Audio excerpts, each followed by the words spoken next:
Bismillahirrahmanirrahim. Assalamualaikum warahmatullahi wabarakatuh. Teman-teman mahasiswa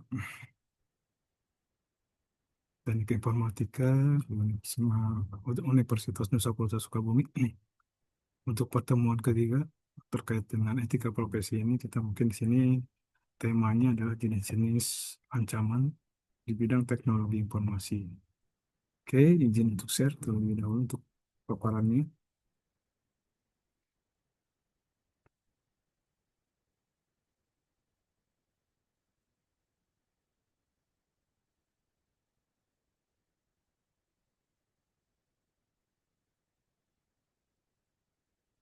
Teman-teman, kalau kita lihat di latar belakang dengan materi di pertemuan ketiga ini, di sini dikatakan bahwa yang namanya ICT itu memberikan kemudahan, efisiensi, dan juga efektivitas pada proses bisnis maupun dalam kehidupan manusia sehari-hari.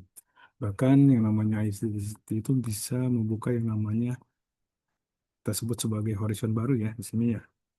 Ini bisa dalam bentuk kayak lifestyle, kemudian e-business, e-government, ataupun e-entertainment.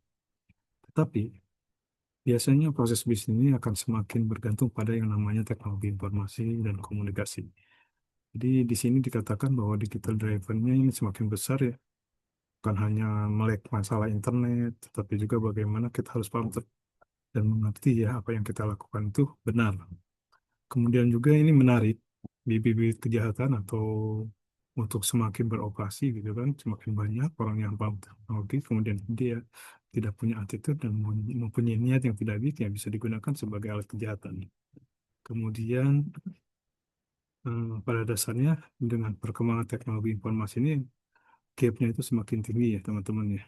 Kemudian juga ini bisa dikatakan sebagai bisnis sedimenting task force. Kemudian juga bahwa dengan dengan pertumbuhan teknologi informasi yang cukup pesat ini mungkin akan memberikan implikasi terhadap sosial atau psikologi seseorang itu semakin tinggi ya dalam artian individunya apakah bisa memahami, bisa membawa dirinya kepada hal-hal yang memang positif dengan adanya kemajuan teknologi informasi ini. Oke, di sini ada beberapa pengertian dasar. Kemudian juga teman-teman di sini harus paham terkait dengan istilah yang namanya cyber gitu kan. Cyber itu apa? Ini harus dipahami dulu. Kemudian ada istilah juga terkait dengan threats atau ancaman. Kemudian crime, kejahatan. Kemudian juga diharapkan di hasil akhirnya bahwa yang namanya kerugian biasanya itu berada pada pihak lainnya dan juga sekaligus untungan bagi pihak yang melakukan kejahatan. Pelanggaran etika, baik dari sudut ruang maupun waktu. Kemudian adanya insiden atau kecelakaan, baik itu disengaja atau tidak disengaja, atau mungkin yang emang sifatnya random, sehingga ini akan menimbulkan korban jiwa, trauma, kemudian reputasi yang menurun, dan juga waktu yang emang semakin akan memperlambat ya kondisi penyelesaian suatu solusi. Insidennya di sini bisa sengaja atau mungkin bisa tetap, sehingga ini akan merugikan baik itu materi, waktu, dan sebagainya. Nah, ini sejarah dari perkembangan teknologi informasi ya dari mulai 3.500 sebelum Masehi.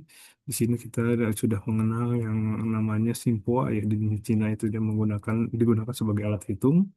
Kemudian juga digunakan saat Perang Dunia Kedua sampai tahun 83 ditemukannya ada ya yang namanya ya hacker ya di sini ya masuk dalam sistem komputer di Los Alamos Laboratorium dan Manhattan Memorial Cancer Center. Nah, ini ketahuan dan ditangkap oleh yang namanya FBI. Oke, ini masih sejarah sampai 2008. Oke, di sini cyber menurut Profesor Ricardo Eko Indrajit, ini ada yang namanya cyberspace, cyber threat, cyber attacks, cyber security, kemudian cyber crime, kemudian juga cyber law. Ini semuanya sudah berbasis cyber ya teman-teman ya. Kemudian kalau dikatakan cybercrime ini biasanya ini terkait dengan financial dan fraud, contohnya chatting, credit card fraud atau money laundering. Kemudian juga ada yang namanya cyber pornography. Ini biasanya terjadinya human trafficking, pedofil dan sebagainya. Kemudian juga ada yang namanya penjualan barang-barang ilegal, bisa lelang senjata, lelang-lelang senjata, kokain dan sebagainya, online gambling ya sekarang judul online, nah masuk dalam kategori yang namanya cybercrime. Atau mungkin dalam bentuk email, ada yang email spoofing ya, atau phishing dan sebagainya, ini bisa dilakukan ya untuk mencari data-data pribadi seseorang. Oke, macam-macam cybercrime, sini ada pemalsuan, ya, baik uang, perangko materai, stempel, tanda tangan. Kemudian juga ada cyber patologi ya, permintaannya. Kemudian ada cyber stalking, ini bagaimana orang itu meneror seseorang dengan email, chat, dan juga forum. Kemudian juga ada attack atau penyerangan. Kemudian ada unauthorized access, ya, datanya tidak diketahui, tapi dia bermaksud untuk mengambil data seseorang. Contohnya di sini misalkan dengan metode SQL injection. Kemudian juga pencurian data, baik itu data fisik maupun non-fisik.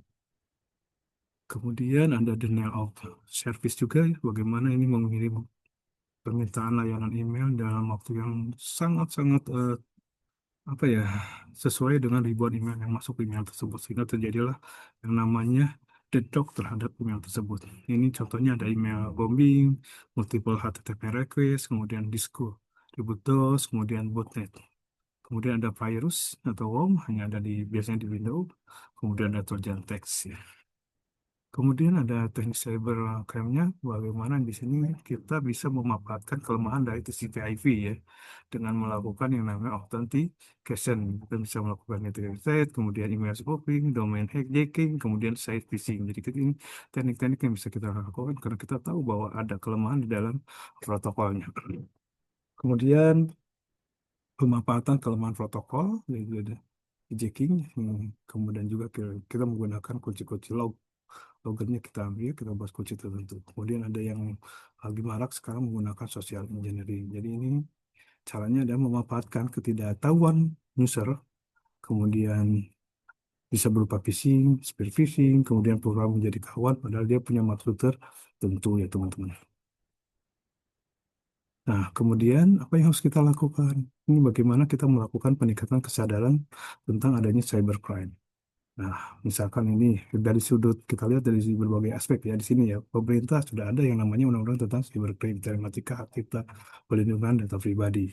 Kemudian dari sudut pengguna, ya, bagaimana misalkan pengguna itu kita kasih yang namanya awareness, bahwa mereka itu harus sadar terkait dengan adanya serangan atau cybercrime. Ya.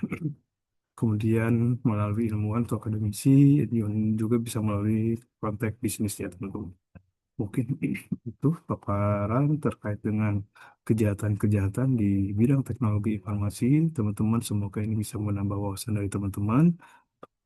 Yang selanjutnya, saya minta tolong teman-teman untuk bisa mengerjakan tugas maupun kuis yang ada di Edlink. Mungkin itu yang bisa saya sampaikan.